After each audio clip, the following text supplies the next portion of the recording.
আশা করি যে 5 আগস্টের মধ্যে আপনারা দেখতে পাবেন, আজকে হয়তো ঘোষণা হবে যে 5 আগস্টে বা এর আগেও হয়তো জুলাই ঘোষণাপত্র ঘোষিত হতে যাচ্ছে। সনদ আর ঘোষণাপত্র দুইটা আলাদা জিনিস।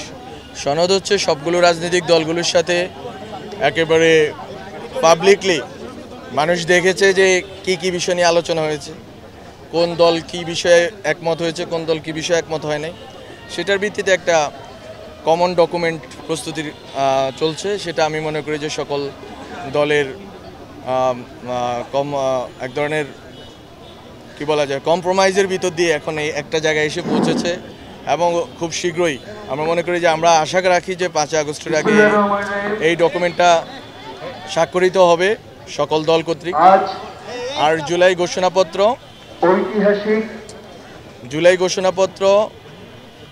আজকে গতকালকে আমি যেটা বলেছিলাম যে জুলাই ঘোষণাপত্র হলো আলাদা, যে আমাদের যে জুলাই যে গণ অভ্যুত্থান ঘটেছিল সেই গণ অভ্যুত্থানের যেই স্পিরিট এবং যে আকাঙ্ক্ষা, ঠিক ওই সময়ে 5 আগস্টে বসে আমরা যে আকাঙ্ক্ষা নিয়ে বাংলাদেশকে চেয়েছিলাম, ওই আকাঙ্ক্ষার একটা পেপার ওয়ার্ক আমাদের থাকা দরকার।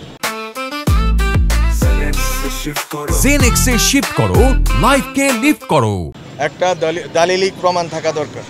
সেই দালিলিক প্রমাণটা হচ্ছে জুলাই ঘোষণাপত্র। এবং জুলাই ঘোষণাপত্রে ওই আমাদের যে আকাঙ্ক্ষাটা ছিল, আমাদের যে তীব্র যে একটা আকাঙ্ক্ষা ছিল যে বাংলাদেশ পরিবর্তিত হবে, সেটার একটা রূপকল্প জুলাই ঘোষণাপত্রে থাকবে।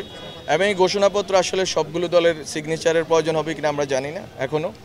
আমরা মনে করি যে মূলত যেই ব্রড বিষয়গুলোতে সব দলের কনসেনসাস আছে, ঐকমত্য আছে ঐতিহাসিক এবং ভবিষ্যৎ বাংলাদেশের জন্য, সেই বিষয়গুলো এখানে সন্নিবেশিত অলরেডি হয়েছে। এবং আশা করি যে 5 আগস্টের মধ্যে আপনারা দেখতে পাবেন, আজকে হয়তো ঘোষণা হবে যে 5 আগস্টে বা এর আগেও হয়তো জুলাই ঘোষণাপত্র ঘোষিত হতে যাচ্ছে। এবং জুলাই ঘোষণাপত্রের মাধ্যমে এই জুলাই গণ অভ্যুত্থান যারা করেছেন, যে ছাত্র জনতা, তারা তাদের একটা ডিক্লারেশনের মাধ্যমে একটা দালিলিক প্রমাণ থাকবে যে আসলে আমরা কোন অ্যাসপাইরেশন এবং কোন ঐতিহাসিক পরিস্থিতির কারণে এখানে এসে উপনীত হয়েছিলাম, জুলাই গণ অভ্যুত্থান কেন সংগঠিত হয়েছিল এবং আমরা কোন দিকে আমরা যাত্রা করতে চেয়েছিলাম। এটা থ্যাংক ইউ।